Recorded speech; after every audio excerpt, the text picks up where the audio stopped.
जुर्म की जंजीरें बोलेंगी जब जब, अपराध के अंधेरे जबड़े खोलेंगे जब जब, तब खौफ के सन्नाटे के खिलाफ हम करेंगे ऐलान जंग। नमस्कार, मैं हूं आप सभी के साथ रचना नितेश और आप देख रहे हैं गुनाह। डराती वारदात और गुनाह की गर्मी से पिघलते जज्बात की पूरी तफसील आज के खास बुलेटिन में।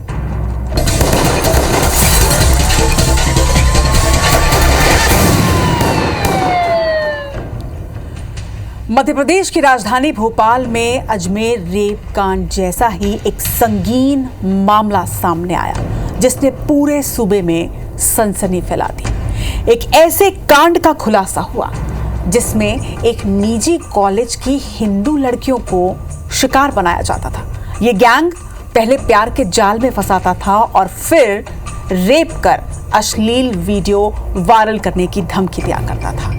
कैसे लेकिन हुआ इस पूरे मामले का खुलासा और कैसे ये गैंग ब्लैकमेलिंग के खेल को अंजाम दे रहा था, आज सिलसिलेवार तरीके से आपको बताने जा रहे हैं।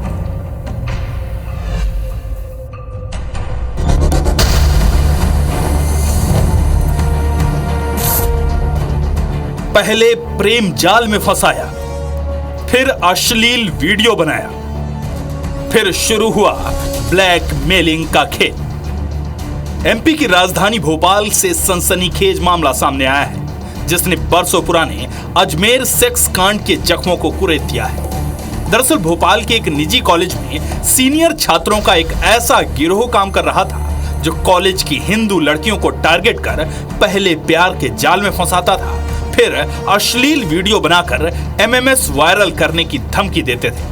इसका खुलासा तब हुआ जब पीड़ित छात्राओं ने पुलिस को पूरे घिनौने खेल की जानकारी दी। एक संवेदनशील मामला प्रकाश में आया है जिसमें कि बाग सवनिया क्षेत्र में कुछ इस तरह की शिकायतें आई थी। इस मामले में प्रकरण कायम किया गया है। उसमें अलग अलग 3 आवेदिकाओं ने उसमें शिकायत दर्ज कराई है जिसमें कि प्रकरण पंजीबद्ध किया गया है। इसमें 2 आरोपी जो मुख्य आरोपी हैं उन्हें गिरफ्तार कर लिया गया है।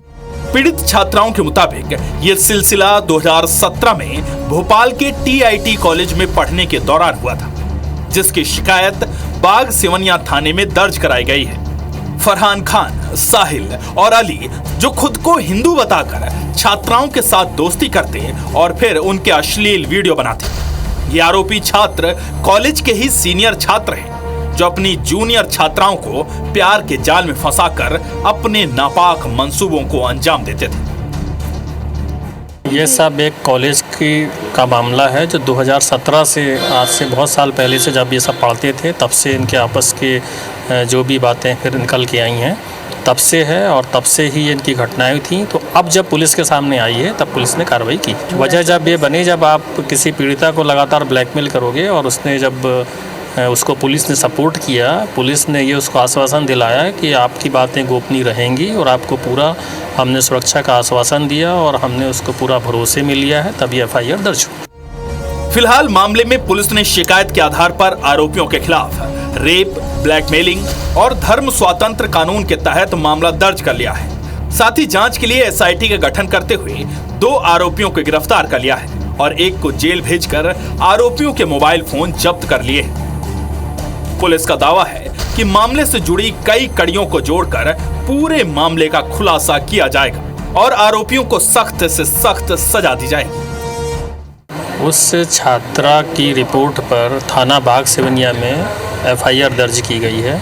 जो भी उसके द्वारा कंटेंट बताया गया है उसके आरोपी को गिरफ्तार कर लिया गया है।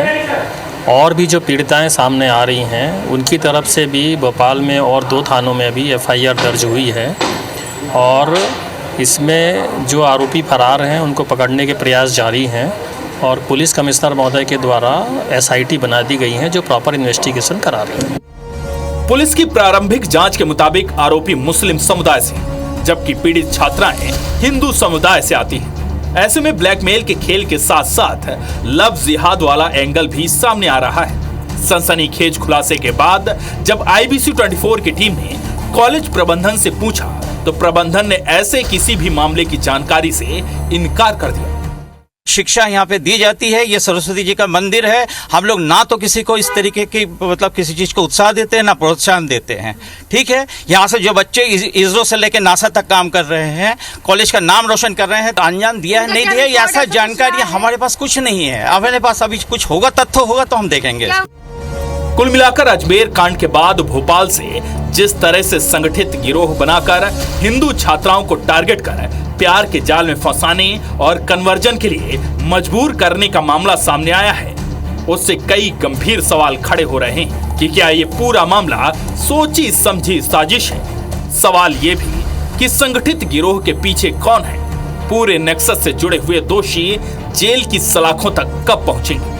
भोपाल से हरप्रीत कौर रीन के साथ bureau report IBC 24।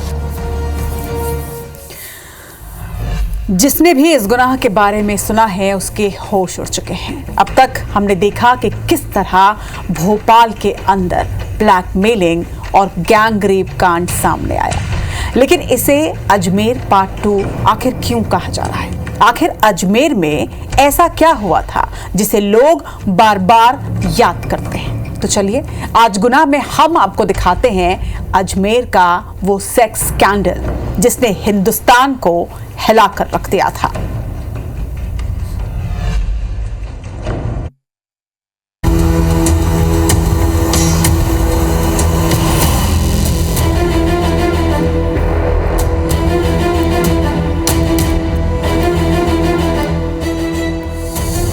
Ajmer gangrape कांड जिसे सुन हिल गया देश।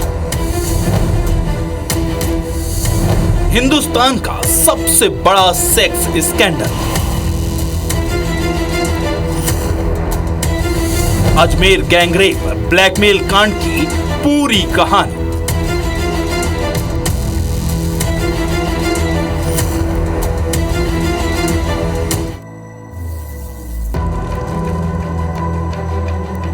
राजस्थान जो अपनी खूबसूरती और परंपराओं के लिए पूरी दुनिया में जाना जाता है,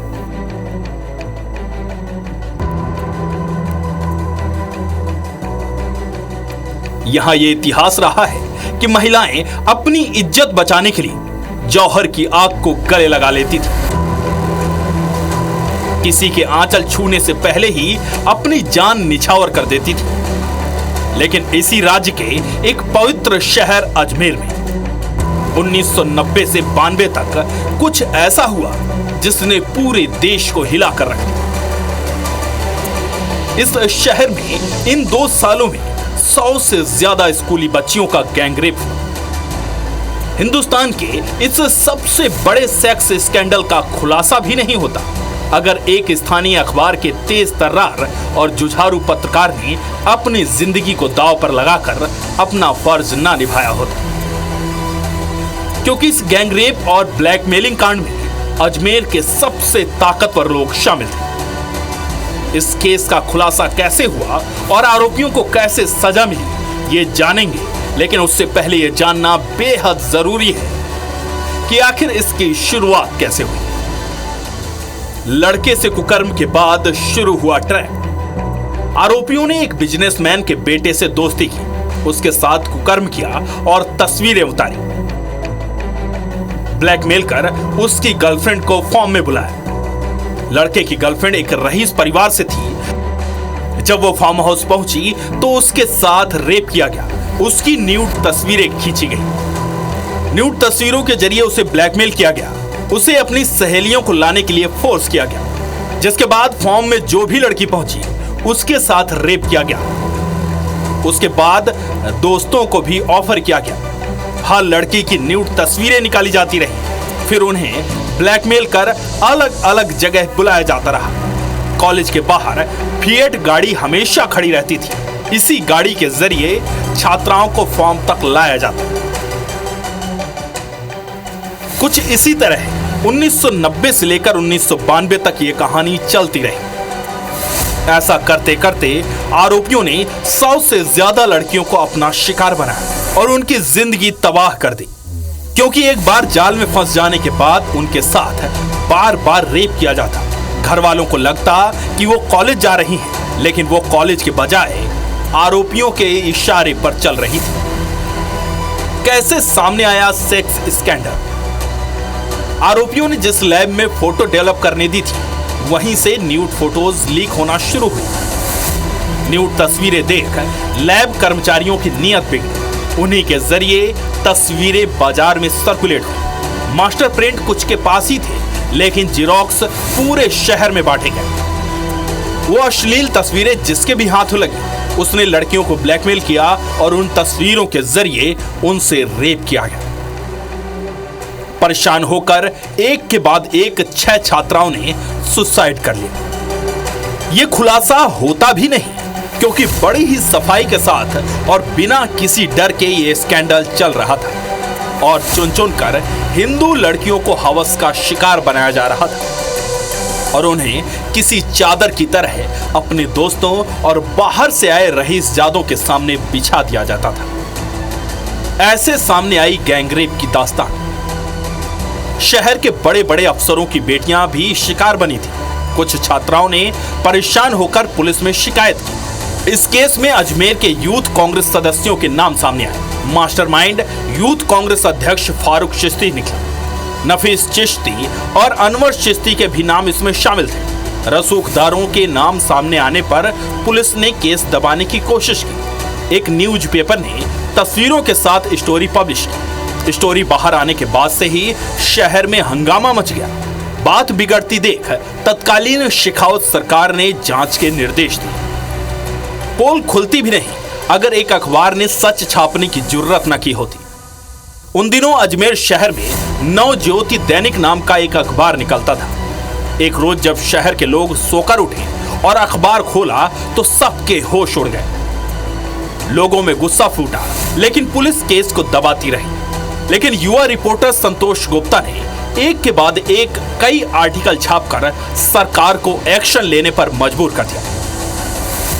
संतोष गुप्ता ने पीड़ित लड़कियों के साथ आरोपियों की तस्वीरें छापी तो लोग सड़कों पर उतर आए और सरकार ने केस सीआईडी को सौंप दिया, जिसके बाद जांच में एक के बाद एक आरोपियों के नाम सामने आने लगे। अजमेर रेप कांड के आरोपी फारूक चिश्ती, नफीस चिश्ती, अनवर चिश्ती, अलमास महाराज, इशरत अली, इकबाल खान, सलीम खान, जमीर, सोहेल गनी, पुत्तन इलाहाबादी, नसीम अहमद, प्रवेज अंसारी, मोहिबुल्लाह, कैलाश सोनी, महेश लुधानी, पुरुषोत्तम, हरीश तुलानी जैसे नाम सामने आए। हरीश की लैब में ही अश्लील फोटोज तैयार की जाती थी। इस सेक्स स्कैंडल कांड में 18 से ज्यादा आरोपी बनाए गए, जिनमें 20 अगस्त 2024 को स्पेशल पॉक्सो कोर्ट ने 6 आरोपियों को आजीवन कारावास की सजा सुनाई। इससे पहले 9 आरोपियों को सजा सुनाई जा चुकी थी, जबकि एक आरोपी पहले से ही दूसरे मामले में जेल में बंद था। वहीं एक आरोपी सुसाइड कर चुका था, जबकि एक आरोपी 33 साल बाद भी पुलिस की गिरफ्त से बाहर है। ये कांड सिर्फ एक अपराध नहीं था, ये शैतानी दिमाग की वो उपज थी जिसने कई लड़कियों की जिंदगियां बर्बाद कर दी।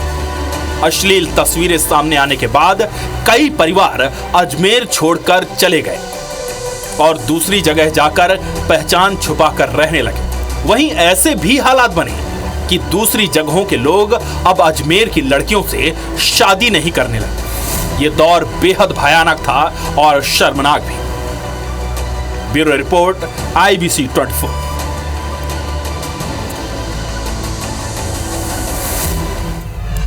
अगर एक बच्ची 13 दिन तक गायब रहे तो ऐसा लगता है कि कहीं गुनाह तो नहीं हो गया। गुनाह में अब लोरमी की वो घटना जहां एक 7 साल की बच्ची के अपहरण कांड को 13 दिन गुजर चुके हैं, मगर पुलिस के हाथ अब भी इस मामले में खाली हैं। बच्ची का अब तक कोई सुराग नहीं लगा है। एसपी ने आरोपी की जानकारी देने वाले को 10,000 के इनाम की घोषणा भी की।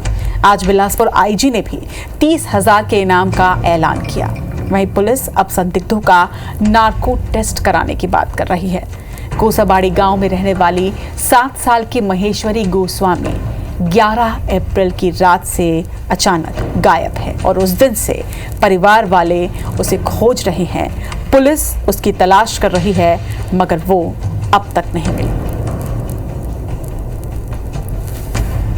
बच्ची के गायब होने के बाद में ऐसा लगता है कि कोई जान पहचान वाला ही व्यक्ति है, तो इसमें संभावित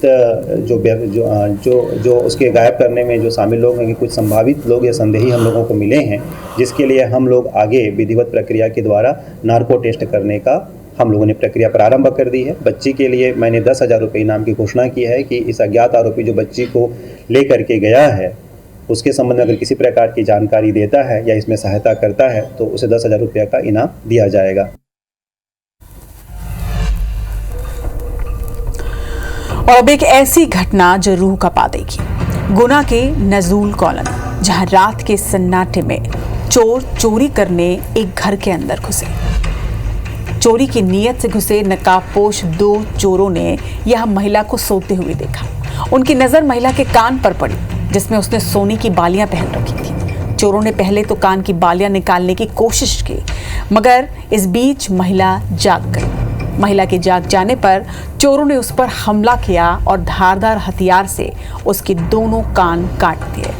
नाक और कान के सोने के आभूषण लेकर चोर यहां से फरार हो गए। वहीं दर्द से कराहती महिला को जिला अस्पताल में भर्ती कराया गया।